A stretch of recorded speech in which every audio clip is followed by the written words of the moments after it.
Hello, it's Roberta here. And in case you don't know me, I am a licensed attorney and founder and creator of Grace for the Grind Career Mastermind, which is a private online community for Christian women, lawyers, law students, and young professionals. And so I'm here today for this video to go over some tips for people retaking the bar exam.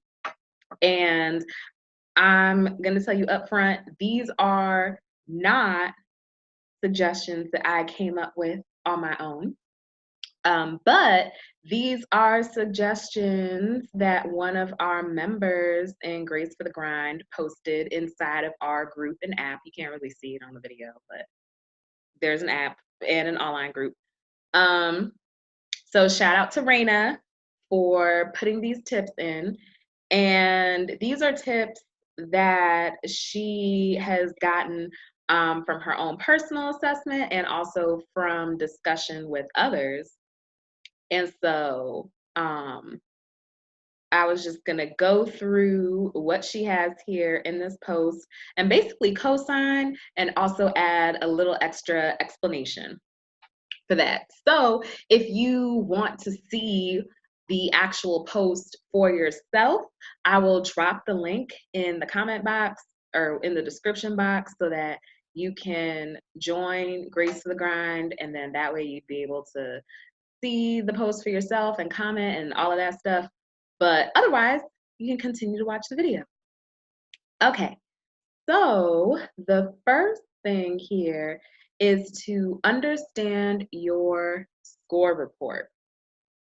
And so specifically for the UBE, the Uniform Bar Examination, the tip here is to take the target score that you want and divide it by the scored sections. On the UBE, there are two scored sections. I mean, technically, you're taking the MPT, the MEE, and the MBE, but the MPT and the MEE count for one, and then the MBE is a separate one. So we'll say two scored sections, even though it's three, but two are combined into one. Okay, so that means you take the passing score and divide it by 2. So in this example, let's say you need a 266 for the jurisdiction that you would like to be licensed in. 266 divided by 2 gets you that 133. And so having that baseline benchmark number can help you to be able to assess, how well you're doing. So when you're taking a full MBE and you do your whole scaled score, you're going to want to make sure that you get at least 133 on your practice MBE when you do the whole sit down and do 200 questions. You're going to want to shoot for 133. And for your essays and MPT, that's a little harder to, grade on your own. But the idea would be that all of that added together and weighted would also be 133 or more, depending on, the jurisdiction that you are applying for. What I will say is there are some online calculators for some of this stuff that you can look at. I don't know what they are off the top of my head, but I have seen it before, so you could Google these kinds of calculators. And I would say not to stress too much on trying to, calculate precisely, oh, that means that I can specifically get, X amount of questions wrong per section, because that can get stressful, but it does help to have an idea of what you should be shooting for. So of course, you want to get all 200 questions right, all the questions in all the sections. But to pass the bar exam, you don't need to have a perfect score. You just need to have, the minimum score that you need to have to pass. That's all you need. So, of course, shoot for the moon and you'll land amongst the stars, right? That's how it goes. So, you'll shoot to score even higher than that, but If not, that's okay because you'll still be getting in a range that you can pass with. So that's just like a basic benchmark thing to help inform the rest of your studying to make sure that you are on track for, a passing rate. Okay. So the next section that she's got is build knowledge. Excuse me. Okay, so build knowledge. Focus on focus on low percentile rankings. Anything below 30 to 40%. Discard items on your personal study plan that are in your high percentile subject. For example, if you scored 60% in con law, then you probably don't need to rewatch the lecture. It's true. And dive into practice with 3 exclamation points. Okay, so I'm gonna sum up all of these, but yes, yes, yes. Um, it's so important to look at what your weaknesses are and including like your weaknesses that actually show up on the exam. Not all subjects are created equal. So for example, uh, you know, you're gonna have MBE questions on, a set 7 areas of law, but the essays may test some other stuff outside of the 7 areas of law. You could spend some time studying, other areas of law, which you should, so that way you can answer essay questions on them. But just because one of these other sections that shows up on the MBE is something that you're really good at, that doesn't mean that you should focus on it to the detriment of your weaker sections, because there's a limit to how much knowledge you can use in a section of strength compared to a section of weakness. So for example, on the MBE, there's a set number of questions per section. So it doesn't matter if you know every single thing about criminal law, you're going to be maxed out at being able to get, I don't know, 33 or so questions right in criminal law. It's not like you knowing all of the criminal law will balance out scoring a 0 out of 30 something questions, or getting, 5 out of 30 something questions right in the other subject. In fact, it would be better to get, 20 something right over here and 20 something right in criminal law than you got all 33 right in criminal law and only like 5 or whatever in another area. And so that does seem pretty obvious, but when you're in, the actual, trudging through with the studying, you can end up missing that because you want to be so good at something that that's what you want to pour all of your time into, because you feel good when you know what you're doing. You feel good when you get questions right. So you want to focus on that. However, like I already said, you can't focus on your strengths so much that they end up being, you focus on your strengths so much to the detriment of your weaknesses. So, not to say that you shouldn't study subjects that you're doing really well in. You should.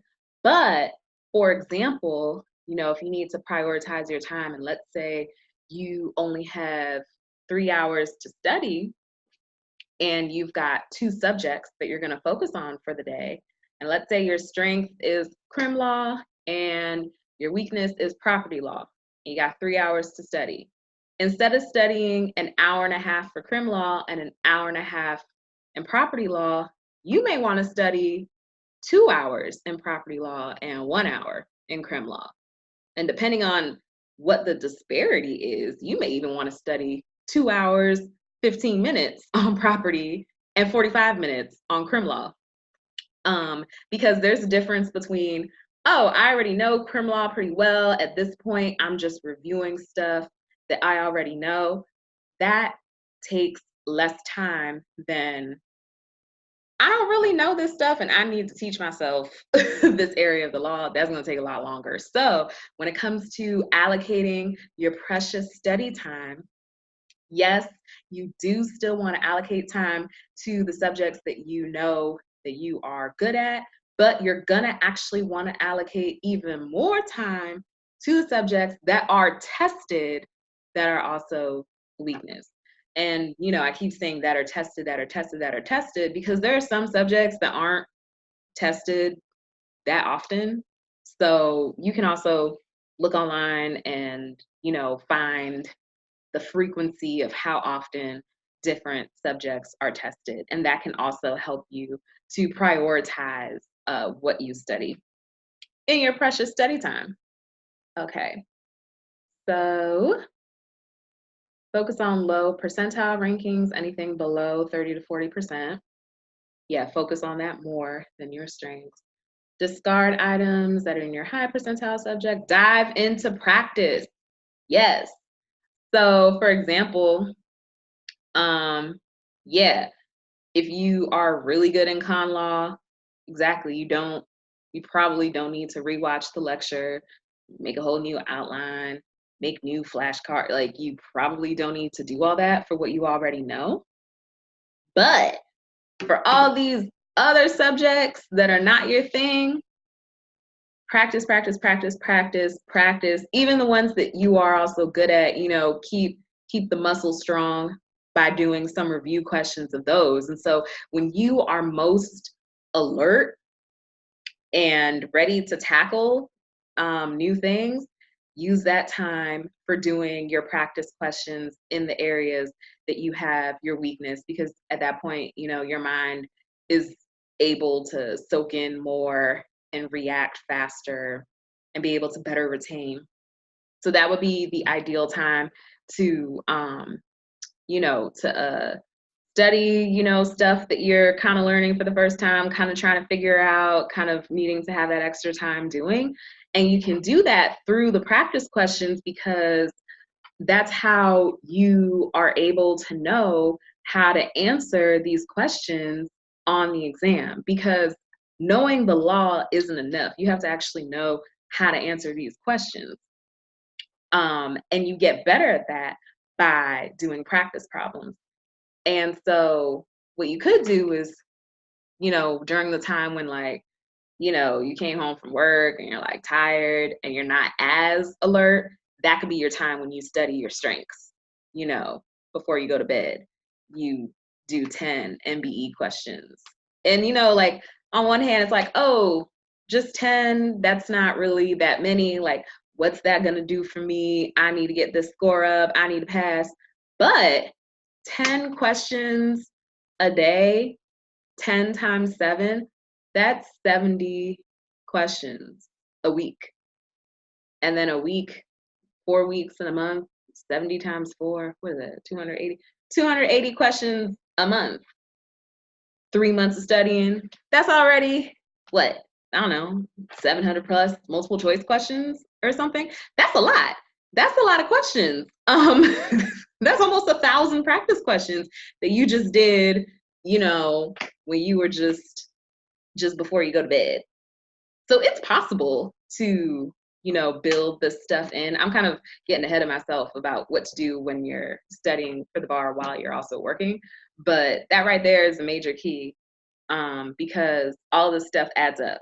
So when you are maybe not operating at your best, that could be when you do more of your review for stuff that you're already good at, because you won't need to use as much brain power trying to, like, figure out what you're doing. It can serve as review for you, for what you're already strong in. And it can kind of also make you feel good, because you're like, oh, look at me, I'm answering some stuff right. But you won't be spending all of your time doing that, because the time that you are more alert, or the more that you can dedicate to the subjects that you need more help in, you'll be able to use that time for those subjects. And you would do more than 10 questions a day for the subjects that you are struggling in. Do more than 10 in those areas. Okay, so the next set of tips, raising your MBE score. It doesn't matter how many you get right or wrong. It matters that you understand the explanation. Yes, yes, yes, yes. I'll say a lot of us, you just don't like to be wrong. We don't like to be wrong, whether you're on the bar exam or whatever else it is. And I feel like some people, when they're studying, they're like, oh, I got something wrong. And then they feel all bad about it. And then they just keep going. They're just like, oh, I'm going to like keep doing more problems. But you didn't really stop to understand why you got it wrong.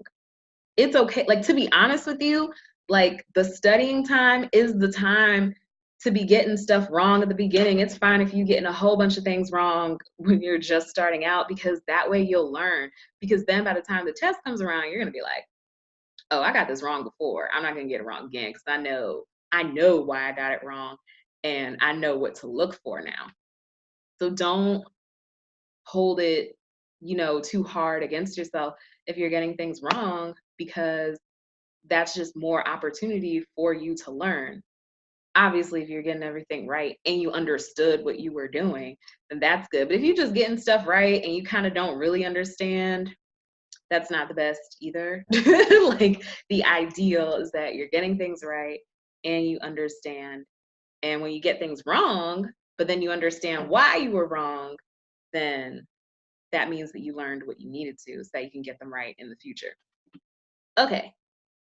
Uh, Focus on your percentile rankings and use that as a benchmark. We kind of talked about that already before. Retake the simulated MBE. Yeah. Depending on how long you are studying for, like if you're studying for 3 months, maybe shoot to do a simulated MBE at least twice. That would probably be a weekend thing. Take a Saturday and 6 hours on a Saturday. Do your simulated MBE. Fun, fun, fun.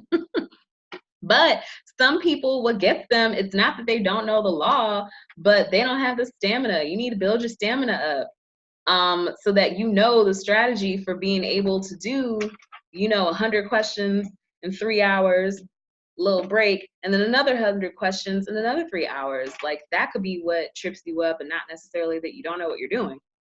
So if that's the case, that it's like you know what you're doing, but you need more time to figure it out, then do more of these simulated practice exams, so that you can work on getting the right answer within the allocated amount of time.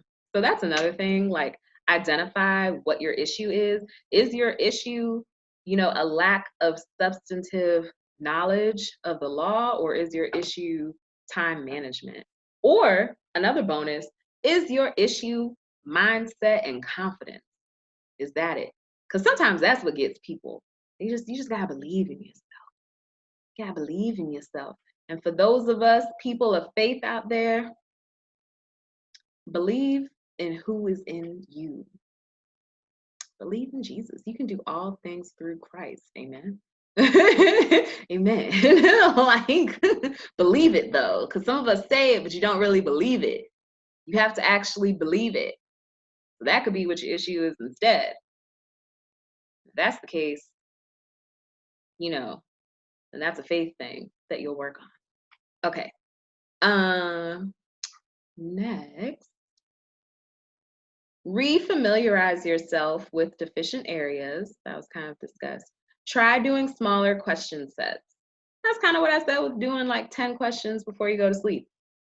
Or even if it's not before you go to sleep, if you commute on the train or the bus or a carpool or whatever, do as many questions as you can during your 30-minute commute to and from work or whatever.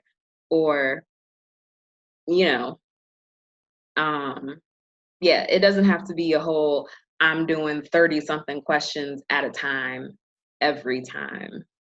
You could break it down. Okay.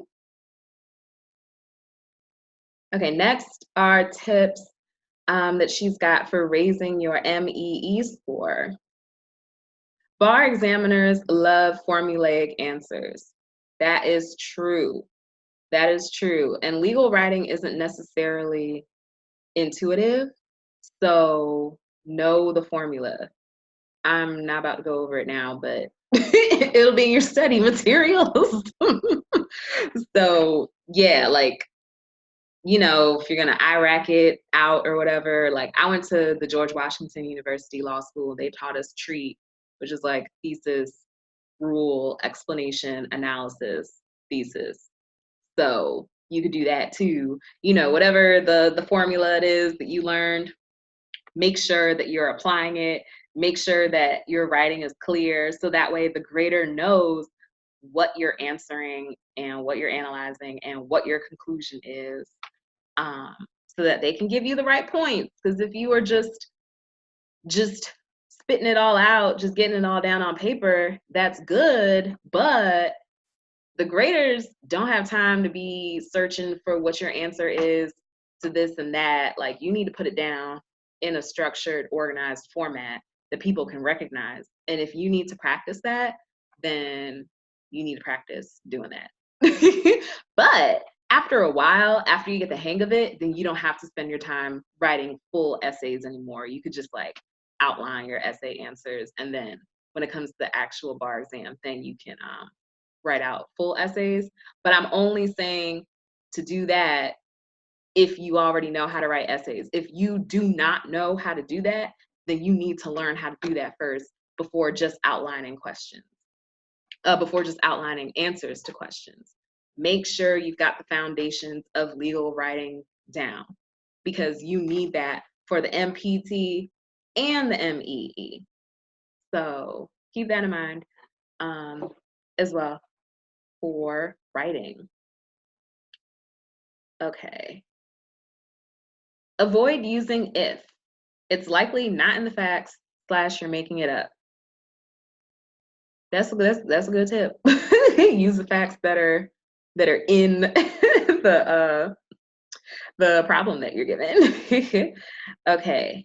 Oh yeah, because that's one thing I'll also say. It's not like one of those funky law school exams where you just be like, oh yeah, if this happens, blah, blah, blah. Like, no, just stick with what they asked you about specifically, because you don't have time to be just thinking of scenarios like, maybe I'll get points if I just put down some of this other random stuff. You need to put down what they asked you about. Okay. So the last tip: writing out practice essays and self-grading is correlated to passage, not necessarily submitting a million for feedback. And that makes sense too, because it's possible to write the essays and then you don't grade them, but you just submit them, you know, for feedback through, you know, whatever bar testing company you're using. And you get the feedback, but you may not understand why that is the feedback or how they got to that point. And so you're going to be able to write even more targeted answers if you know how things are graded. And so you'll know that by looking that up, doing some self-grading in addition to writing out your essays. And like I said, you can save time on the essay writing after you already know how to write essays. Then you can go to just outlining your answers. All right. It looks like we just have one more section here of tips from Raina. Thanks, girl. Okay. The last section are tips for working full-time and studying. And I'll just say real quick, I have taken and passed 2 bar exams. The first one I took was, you know, right after graduating from law school. So I wasn't working that summer. So I had the summer to just full-time study for the bar exam. And that worked out. And then 2 years later, I was like job searching and I'm like, okay, let me take this other jurisdiction. And at that point though, I was working full-time. So I was studying for the bar and working full-time and applying for jobs and trying to have a social life, you know, and volunteering and all of these things. So I have some tips specifically for when you're working full time. I'll drop a link to an article and a video that I did about that already if you haven't already seen it. But these are tips specifically that Raina has on here. And so hers are, remember that you're not starting from scratch, which is so important, because you need to maximize your time when your full-time job isn't studying for the bar. You've got to maximize all the time that you have. So you don't, like I said before, like writing whole new outlines and flashcards for subjects that you already know. You don't need to do that. Like if you only have 3 hours to study, you don't need to spend the exact same amount of time studying stuff you already know as the same amount of time as stuff you don't really know. Like, no, focus more on the stuff you don't know. So things like that. Remember, you're not starting from scratch. Also, yeah, you know some stuff. Like, you might feel kind of bad because you're like, oh, I didn't pass. But like, that doesn't mean you don't know anything, though. You know plenty of stuff. Like, you already know some stuff. So be proud and confident in the stuff that you do know. And you're just going to keep growing on that. So remember, you're not starting from scratch. Try waking up 1 to 2 hours earlier to get study time in. I did that when I was working. I studied, 2 hours before I would usually wake up. Started doing that so I could get in 2 hours of studying before work, and then, do some problems on the commute, some during the lunch break, after you get home from work. Do a little more studying. It may not be a whole 2 hours, but could fit in like another hour studying. But the good thing about doing your studying at the very beginning of the day is so that way, if anything else happens later on, you have a particularly hard day at work, you got to do something after work, something else comes up, well, at least I already got in 2 hours of studying this morning. So I highly, highly, highly recommend waking up earlier and studying if you can do it. And it might not even be like an if is in, like when I say if you can do it, I mean because like, like it would actually be some maneuvering, not just if you feel like doing it. I mean, like, you should probably do it if you can. Like, yeah, I'm gonna leave it at that, but not just, oh, I'm not a morning person. Maybe if you can commit to getting that studying in at night, but if that's not guaranteed, then you may want to make sure you get it in the morning. You may need to pray for strength and energy so you can be a morning person for this season. Amen. Okay.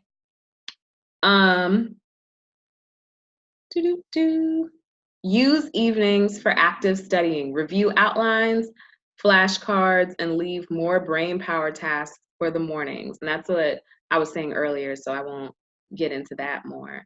And then this last one, weekends are for the heavy lifting. Yes.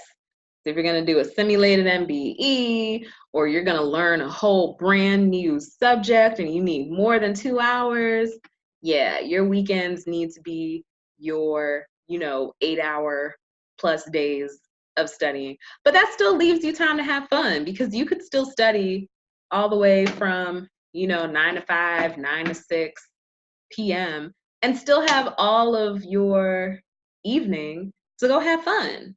So it's not all fun and no games, all fun and no play. I mean, you can, still, have dinner with your friends, brunch with your family, stuff like that, vice versa, whatever. But you would want to block out your weekends for being your heavy lifting days, doing an evaluation of, where you are in the various subjects, planning out your study schedule for the next week, or, catching up on what you need to, adding what you need to, all of that kind of stuff. You could save that for doing like a maybe you could do like a little end of review on like a Friday to see what you're going to be doing for the week ahead. And then like your Saturdays, you know, your full day for what I was already saying. And then, you know, some of your other weeknights would be for your lighter review on your strengths and stuff. But the weekends, you're going to tackle your weaknesses. So anyway, hopefully that was helpful. Those are the tips that Raina put down. I hope that some of my explanations are some kind of some kind of benefit to you. Hopefully it gave you some kind of insight.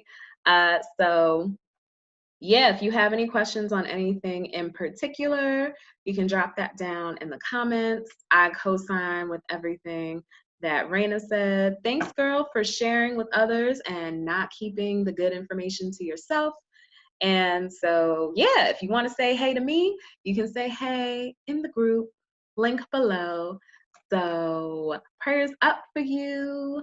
You'll do great. You got it. All right, future Esquire. See you later.